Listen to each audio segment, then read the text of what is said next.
Well, speaking of elections this fall, the White House not happy about this HER report that came out talking about the president saying he's got a hazy recollection, but no criminal charges for him. And the president's supporters are saying that's being the whole thing.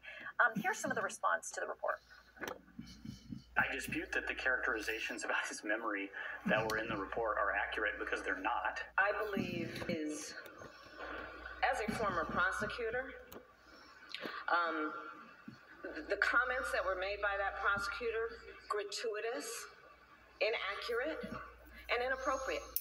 And Paul Krugman, writing about this over the New York Times, says it's a hit job by the special counsel, adding it was full of snide, unwarranted, obviously politically motivated slurs. He called it disgusting. Critics say you didn't need almost 400 pages to explain why you're not prosecuting the president. Well, Shannon, look, the report makes it clear that President Biden intentionally took classified material and he willfully disclosed it to his own ghostwriter. That's clear. That's exactly what Donald Trump has been charged with. The special counsel had to explain why he wasn't going to charge President Biden with a crime, since President Trump is facing the exact same crime. Who had the most? President Biden's memory is failing, not just now, but 7 years ago, when he couldn't remember when he talked to his ghostwriter about whether his material was classified. And look, there's no new bombshells about President Biden in this. The American people have seen for years that he is a man with a failing memory. What this report indicates, though, is that you have a blatant double standard. If Joe Biden is not going to face criminal charges, then Donald Trump shouldn't be facing criminal charges either. The reason he is, not just in that documents case, but the other case, is that Joe Biden is a failed president, and the Democratic Party on the issue of illegal migration and what the impacts of migration have been to New York City. That will be just another bombshell to drop in this city, Washington, D.C., and Democratic panic will be turned up to 11. But Juan, what if your guy wins? Well, I think, Democrats have been doing very well in special elections over the last few years, so I think that's part of it. But I think, to speak to Matthew's point, what we saw in Washington in the last week in the House especially was dysfunction, and we see Mike Johnson struggling. If he loses one vote, it puts him even further into a region of risk. Yeah, how much is at stake, Rick? Article 1, Section 10 of the U.S. Constitution says, a state can't engage in war without the authority of Congress, unless it's being actually invaded or in imminent danger. I think it's important to point out that James Madison, who drafted Article 1, used an example as discussing the invasion clause with smugglers in Virginia. The same situation we're having today on a much grander scale. So legally, it is an invasion. Article 4, Section 7 of the Texas Constitution allows for the governor to use its militia to repel invasions. There's two people in this entire situation that can solve this crisis. One is President Biden, and the other is Governor Abbott. I do not believe President Biden is going to solve this crisis. What you have to do is prevent him from coming in the first place. There's just endless streams of people coming over. It's just constant. I don't know what the future holds. I don't know what we're going to do. Something has to change. It's going to get worse. It's only going to get worse. Because as long as they're allowing the people to come in and make some bogus claim to asylum, they're just going to keep coming. What I fear is that people are going to stop relying on the government. They're like, you know what? The government's not going to help me. My family's in danger. I'm going to take matters in my own hands. I hate that county residents may have to do that to protect their families. It shouldn't be up to them to have to do that. The underlying purpose of any type of government, whether it's local, state, or federal, is to protect its citizens. And right now, both the state and federal government are failing to do that. And our one jurisdiction we have here, we're trying to do everything we can to do that. I want you to think about your house, your own personal house. It could be an apartment, it could be anything else. Is it wrong to ask people to come to your front door of your home? Then why would it be wrong to ask people to come to the front door of our nation?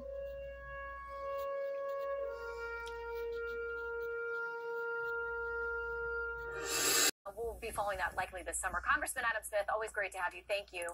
Thank you, Shannon. Up next, Republicans making inroads with traditionally strong Democratic supporters, gaining support from Black and Hispanic voters. We're going to bring our Sunday group to talk about a new round of what's being called panic within the Democrat Party after a tough week for the president. Next. Yeah. People are tired of getting ripped off. Democrats Americans with two very different takes on Special Counsel Robert Hur's reports on President Biden's handling of classified documents. Let's take it up with our Sunday group. Reuters White House correspondent Jeff Mason. The majority have communist parties that are accepted as legitimate political players. In Venezuela, Chile, Uruguay, and elsewhere, the Communist Party and the ruling party often form coalition governments, while communist parties in other countries play the role of opposition. In the West, and in some countries in other regions, communism did not resort to violent methods, as was done in the East, but through subversion, it has subtly infiltrated society and achieved its goals of destroying people's moral values, destroying the culture God has imparted to them, and spreading communist and socialist ideologies. That's the emotion that you want the president to show, and it must have been, because in part he was that demonstration of emotion, and particularly his really being upset about being questioned as to whether or not he remembered when his son died. That may be sympathetic to some people and some of his voters. On the other hand, in the same breath, or at least in the same a few minutes that he was there making a mistake about a foreign leader, didn't really underscore the argument that he was trying to make, which was, yes, he's elderly, yes, he's well-meaning, and that his memory is fine. Well, the Federalist puts it this way. It begs the question, if Biden's too old to be charged, isn't he too old to hold the most powerful position in the world? And if he's not too old to hold the most powerful position in the world, why is he too old to be charged, Mary Catherine? Well, first of all, I would just like to say it would be nice if we could just have one major candidate over the past several cycles who does not egregiously, obviously mishandle classified documents, so that we have to have this process every single time. Look, I think the problem for Biden, moving past the actual findings of the report, is that what Hur is noting when it comes to his memory is something that 75+% of American voters have noticed and have an issue with. So it's noting something that everyone already sees in the room, and I think that press conference probably doubled down on that. Well, and somebody who didn't think it went well was Paul Begala, former Clinton advisor. Here was his reaction the next morning. I slept like a baby last night. I woke up every 2 hours crying and went to bed. This is terrible for Democrats, and anybody with a functioning brain knows that. Lonnie says anyone knows Democrats are in trouble. It's not a good thing. It was a bad day. I don't think there's any question about it. But I think that right now, most Democrats are just livid at what the special prosecutor did. You know, I was just listening to the quote that you read from the Federalist, and, you know, they said he was too old to be prosecuted. No, they didn't say that. They said that because of his age, he might be a sympathetic figure to, I guess, a jury or whoever it might But you would admit, they also said the issue with his memory would make this tough to prosecute. Well, look, I mean, that's just so, I mean, to me, it's a little offensive as an older person, but I got to say, if he's not too old to have dealt with so much, I mean, I think he's the president who's passed the most legislation in any generation. I mean, in generations, let's put it that way. He's the president who has reined in inflation, who's kept us post-COVID out of recession. He's the president that's facing off against Putin. And to say all of a sudden, still in this guy recession. is mentally incompetent, I just think, he's not the guy that's caught up in bullying, charges of sexual assault, the guy that seems to pursue grievances over past losses and then lie about it. He's not the guy who says racist things like the blood of the country is being poisoned by immigrants. That's just so, I mean, it's, to me, in a way, he's lucky that he's running against this old guy who's so offensive. Well, what about that, Matthew? Because, the Biden campaign, this is not a gift they would want to receive. But they are going to have to counter and pivot to these other, critiques of the man it looks like they're going to be facing. Juan says the Democrats are angry. That's just one stage in the stages of denial. Eventually you get bargaining, which is, I think, trying to switch the conversation to Donald Trump, and eventually you arrive at acceptance. The week began with Joe Biden losing the election to Donald Trump for a variety of reasons. One of them is that 70% of the country, as Mary Catherine said, thinks that he's too old for a second term. And the week ended with not only Biden's Justice Department raising serious doubts about his capacity to serve a second term, but Biden himself confirming the public's worst fears. So this has been a bad week for Biden, no matter how people might try to change the subject to Donald Trump. Well, and there are a lot of headlines out there, Jeff. Politico says ominous news for Democrats in Pennsylvania's Latino belt. The Washington Post says Democrats on the alarm. They're taking action against Biden's third-party treats. threats. Excuse me, I can't read my own writing because I typed that wrong. But threats. But there are all kinds of warning signals, they say, with young voters, with black voters, with groups they traditionally would rely on. They're now worried. Well, and they have reason to be, based on the polling and based on the impact that the third-party candidates could have. But to go back to what all of you have said now at the table, based on my reporting, speaking to people at the White House and at the campaign, what they're going to do is make it a choice election.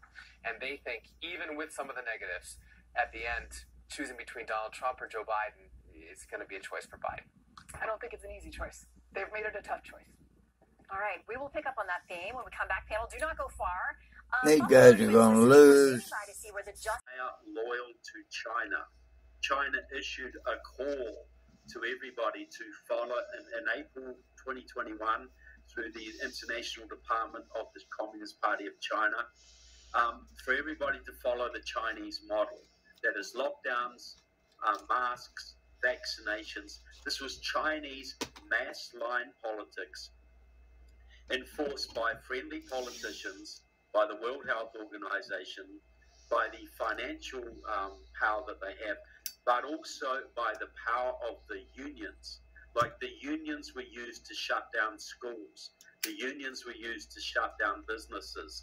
The unions were used to pressure politicians. The unions are the transmission belt of communism to the masses. That's what Lenin said. And you'll find that all the states in America, like California, Oregon, New York, Massachusetts, Michigan, that had the harshest lockdowns, they have the strongest unions, and the unions are loyal to China, not to their host country. So the unions were used as a mechanism to enforce the lockdowns, to inflict maximum damage on the economies of the Western nations, but also to get people into this chain of obedience, this chain of following dictates from above.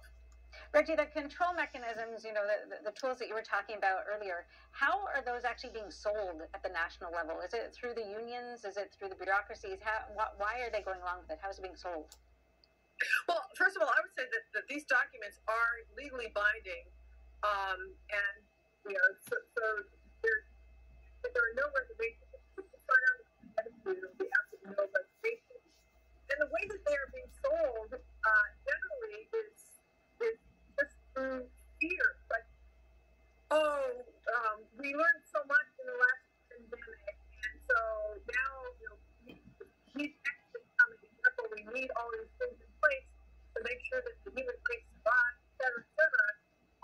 They also, some of the Biden administration people who were in a hearing a couple months ago, we're talking about how they need more power in order to hold China accountable.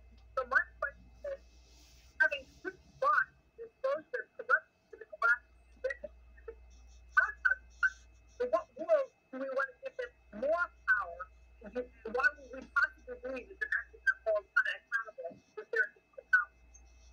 So is the demarcation line, these things getting passed, how do we know when it's too late? Because a lot of people talk about if we don't make changes, it's going to be too late. Trevor, what for you? When is it too late? How do we know? Navy and oil infrastructure. Telegraphed strikes on empty warehouses achieved nothing. Appeasement has never worked a single time in history and won't work now. You're the ranking member on House Armed Services. Do you think we've been tough enough with Iran? I do. And I think, it's not appeasement to take out the Houthis' ability to shoot missiles at our ships. And it's not appeasement to kill the commanders who are attacking U.S. ships, which is what the Biden administration has done in the last couple of weeks, all while stopping the war from fully spreading. And that's what's not appreciated. Hezbollah has thousands of missiles aimed at Israel, and they are controlled by Iran. If you go into a full-scale conflict with Iran and they unleash Hezbollah on Israel, that dramatically shifts the conflict in the Middle East and against the interest of Israel and the interest of the U.S. What President Biden has done is he has struck back against the militias in Iraq, in Syria, and in Yemen that threaten U.S. forces in a way to degrade their capabilities without spreading the war. Look, just lobbing missiles into Iran runs a distinct risk of a massive escalation. President Biden has handled this crisis remarkably well in cooperation with our allies and partners in the region. Do you think that there is a growing sense that there is daylight between our president, between the prime minister? You heard they haven't talked since what the president said on Thursday night, that he thinks that Mr. Netanyahu has gone over the top in Gaza. You talk about the threat that they have from the north and from many regions. It's a very dangerous place for Israel to exist. And how do you explain to the people of Israel under all of these threats why you voted no on a standalone aid package to Israel just days ago? There's a lot to unpack in that question. And let me start by saying, I think the Prime Minister Netanyahu, did a good job of explaining what they're trying to do. Hamas is a profound threat to Israel and a difficult one to deal with. They use civilians as weapons. They hide behind civilians. They don't protect their own people. It's a very difficult challenge for Israel to go in there and root out Hamas. Now, we have been supportive of that. Where we have disagreement with Prime Minister Netanyahu is what is the future of the Palestinian people? What comes next? You can't have a situation where there is no hope and no future for the Palestinian people in Gaza and in the West Bank, for that matter. Saudi Arabia is poised to do a peace agreement with Israel and the U.S., but not if there's no future for the Palestinian people. That is the biggest area of disagreement. And actually, the aid package that you mentioned, the two reasons to vote against it, the biggest one for me, I'm not going to abandon Ukraine. That is absolutely crucial. And by moving this package forward, we heard Senator Cotton talk about how Ukraine's border can't be more important than the U.S. border, but now Israel's border is more important than the U.S. border. It just gives them a better path to abandon Ukraine at a crucial moment, number one. Number two, zero humanitarian assistance for the Palestinians. How can we credibly say to Saudi Arabia and our Arab allies that we believe in some kind of future for the Palestinian people if there's absolutely zero humanitarian assistance to help them? Okay, I want to turn to the HER report and give you a chance at this as well. You know, from the moment it was announced, there would be no charges, criminal charges against the current president. The former president said it is nothing but a double standard. That's what his supporters are going to continue to say. So let's walk through this. Here is President Biden talking about President Trump's Mar-a-Lago documents case back in 2022. When you saw the photograph of the top secret documents laid out on the floor at Mar-a-Lago, what did you think to yourself, looking at that image? How that could possibly happen? How anyone could be that irresponsible? Yet the HER report released these images we're showing now, showing boxes haphazardly in a garage. They talk about them being by a collapsed dog crate. The boxes in such bad shape, some of them were falling apart, prompting former President Trump to say this. You know, look, if he's not going to be charged, that's up to them. But then I should not be charged. Yeah, that's right. Nothing more than selective persecution of Biden's political opponent, me. So you know that is going to resonate, that argument, with millions of Americans. And can you assure them there is not a double standard in the Justice Department? Firms invested at least $3 billion into certain Chinese AI and semiconductor companies, and that some of those companies have contracts with the Chinese military and help the regime commit human rights abuses. The American firms include Sequoia Capital, Qualcomm, Walden International, GGV Capital, and GSR Ventures. AI and semiconductors hold critical military use for the globe's top superpowers. America now leads that race, but Beijing is trying to take the top spot. The report noted the American investments were made years ago, but proved critical to their early success. Some of them went on to become China's largest AI and semiconductor companies, and many are now sitting on Washington's blacklist. American venture capital investments into China have seen a sharp decline in recent years. The total hit a little over $1 billion in 2010, then shot up to a peak of over $19 billion in 2018, then plummeted to $1.3 billion in 2022. Last year, President Biden issued an executive order limiting U.S. investment in some Chinese semiconductor and AI companies. Fast forward to today, the House China Committee is calling for even more restrictions on U.S. investments into China. Of the companies highlighted in the report, Sequoia Capital told the Wall Street Journal that its China arm managed most of the company's investments in the country. The top investment firm separated its businesses in China and America last year amid rising tensions. Qualcomm said it only invested a small amount into China. Joining us now to discuss more on why U.S. firms are investing heavily in China is Michael. Reported that there's the essence and conclude it itself when the state very damn a great detail by it is a little note that goes all to one when documents were at the center and it walks through the entirety of that. It makes very clear excluded but not mentally competent to be and those states are stormed for right now. On that note, Follow's report gave a surprise address to the nation. Now, change that came up was the special counsel said in his report is that one of the reasons is you are a man or I'm a man, and I know what the hell I'm doing. I've been president. I put this country back on its feet. How bad is your memory? Really? And can you continue as president? My memory is so bad I can let you speak. What's your reaction to this exchange? Well, I mean, first of all, you have to consider the fact that they felt compelled that they had to do this press conference in the first place. In other words, they recognized that this report was indeed that bad on both sides of it, both on terms of the evidence and in terms of their conclusion. But think about it this way. Biden is either too senile to be prosecuted or he should be prosecuted. Biden is either, not competent to stand trial. Conversely, is he competent to be president? I mean, these are the very real questions that the Democratic Party is facing right now. And now, switching gears a little bit, former Fox News host Tucker Carlson has been making headlines with his interview with Russian President Vladimir Putin.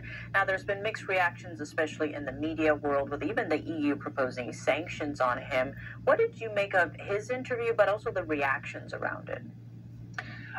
I found the reactions predictable. I think the media is terrified both at what, Putin's demonstration of competence, his grasp of history, but also, during that interview, he made it very clear that he was open to having a negotiated settlement to the war in Ukraine.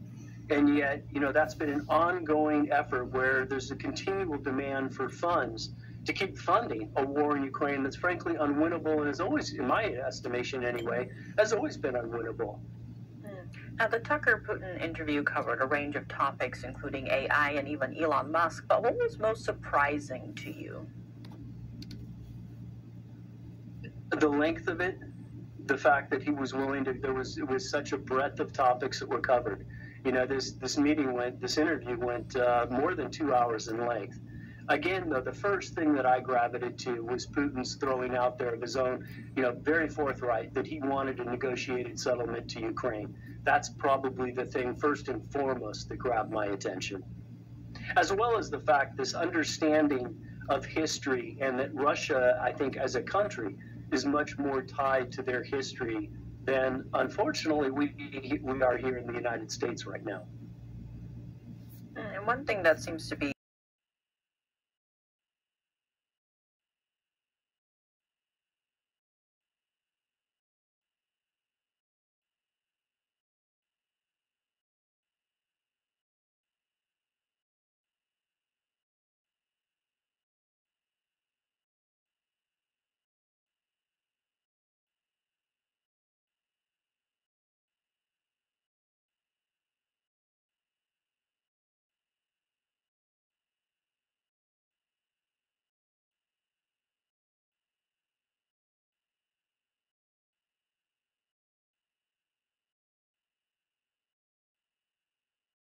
and to support the Vietnamese army.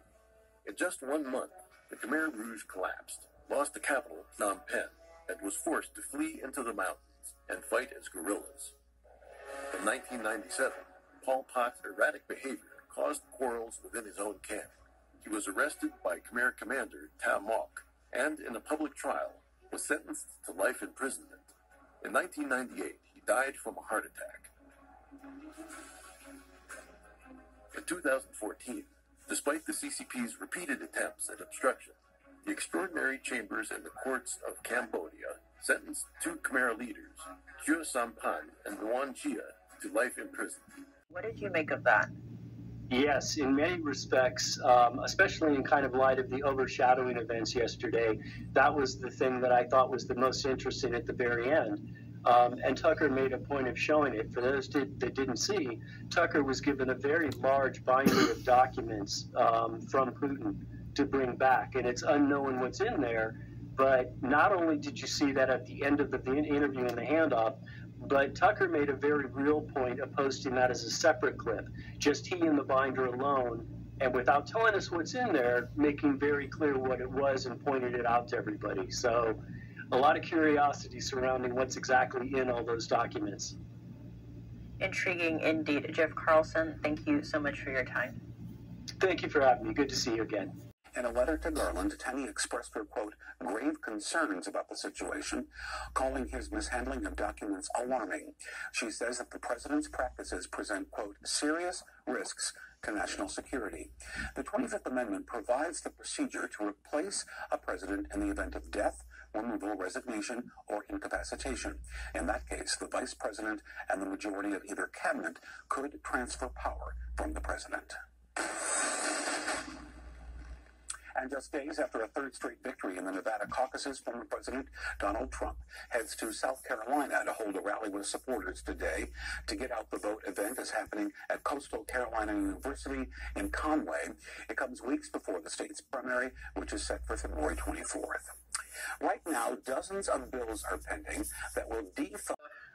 That's a very difficult question. If these things are signed off, and then it's only a matter of waiting until the next health emergency, and that doesn't mean a pandemic. Guns are a health emergency. Transphobia is a health emergency. So we cannot let these things get signed off. It's far easier to fight now than after, with there are legally binding arrangements in place.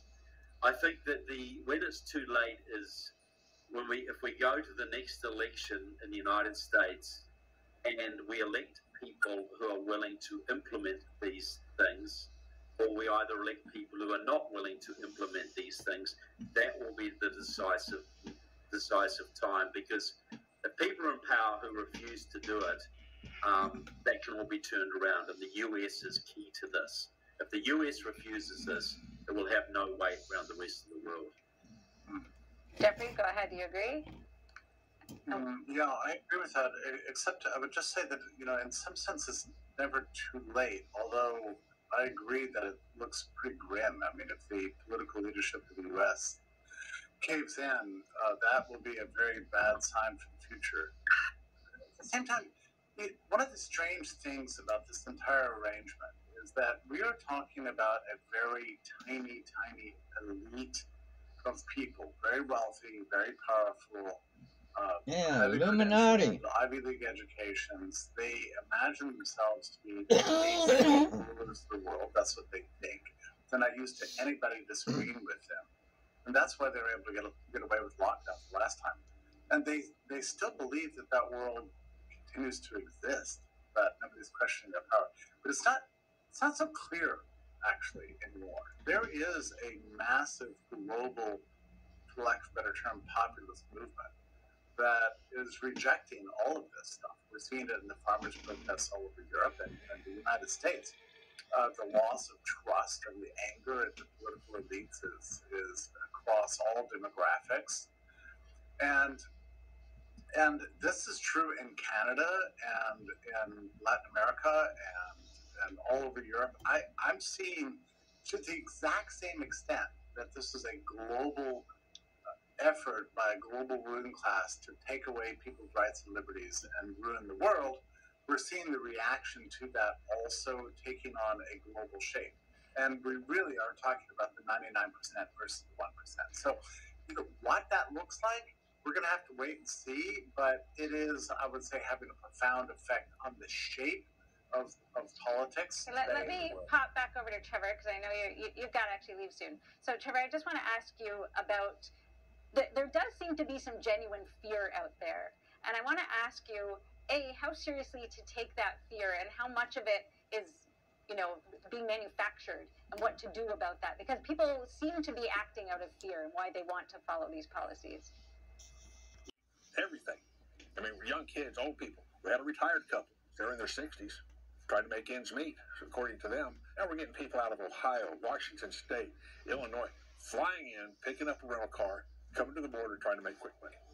And they're getting caught. anti-movement to this, which is gaining ground every time these restrictions are enforced. The movement grows. So there's a real coming to a climax here.